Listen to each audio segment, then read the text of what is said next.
In this video, we're going to show you some great ways to use to your everyday stories page protectors, different configurations, how you can sort of make your own.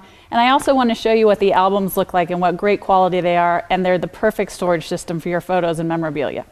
So this is one of our albums. It's made from leather. It's got a fantastic little window inside so that you can label your album. You could also label it on the side if you'd like. This is my husband's baby book, and I'm sure he's tickled to death that I brought this from home because he doesn't know about it yet. But I just wanted to show you real quickly how you can use different page protectors. You can do 12 by 12 layouts in here. You can keep memorabilia in here, programs from school plays, ribbons, all kinds of good stuff. So then there are other configurations. This is one with 4 4x6 and 1 6x8. And again, everything is done in 4-inch increments. Another good example, here's some more memorabilia. The old scouting badges. I mean, how cute is this stuff? And these, again, fit in here nicely. I've got everything down. It has room for the little certificates. It has room for the badges, so you have enough room for the thicker items, and it's got plenty of space. There's plenty of room for everything in these albums, so it really makes it the perfect combination of storage and a fun way to sort your photos. Now I want to show you how to make your own page protectors. So if you've watched the first video, you saw how we just want you to go ahead and slide the photos into the page protectors. Don't worry about the empty spaces. Don't worry about how you're going to design the paper. Just get the photos in. Here's a couple of examples. Here's a 2-page layout, but I wanted the next page to have this configuration. So I've got a big gap here. So the question is what to do about that. What I like to do is actually put all my pages in and leave these blank so that I've just got kind of holes. And then I'm going to show you how to make your own. Here's another set. I actually want the finished product, this to be on the front and this to be on the back. So how do you go about doing that? It's easy and fabulous and a little bit crafty. The great thing about these page protectors is they're double protectors. It's not one page and you're trying to fit the front and back into one slot. So these are double-sided page protectors.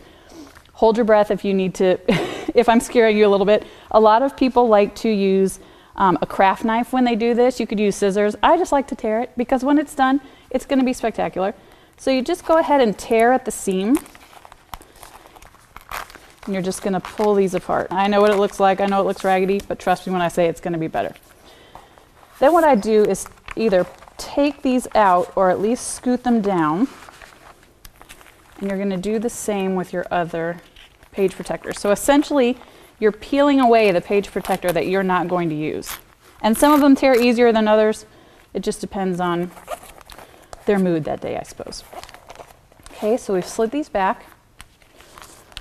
We're going to line these up, and now you see this is going to make a page protector that's got exactly what I want on the front and exactly what I want on the back.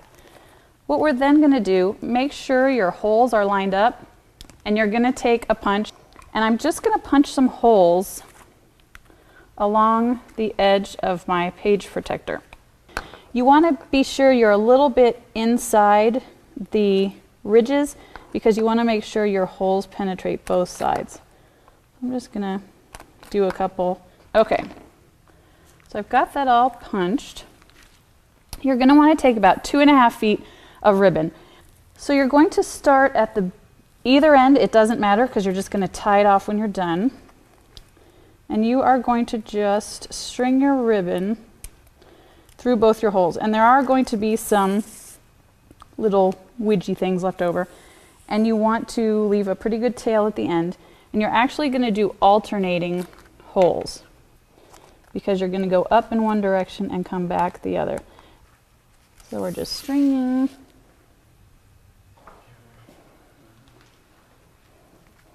So when I got to the top of the page, I just went through the last hole, flipped around, and now I'm coming back down. And you can see that it's making a nice crisscross pattern. Once you've gotten to the last hole, you're going to have these little tails here on the end. And I just like to tie them in a knot. If you want to tie them in a bow, you're welcome to. If you want to leave them longer or shorter, it's whatever you think looks good. Sometimes I like to tuck them in underneath. Just give it a quick tie. And trim it with my scissors.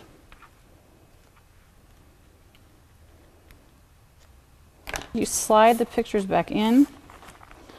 You've got plenty of room.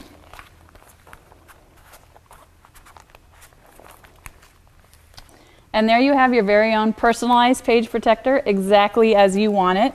It's a great way to make your album a little more personable. You can be as creative as you want, put things in exactly the right spot, and just make it perfect for you. For more information about everyday stories, check us out at irememberwhen.com.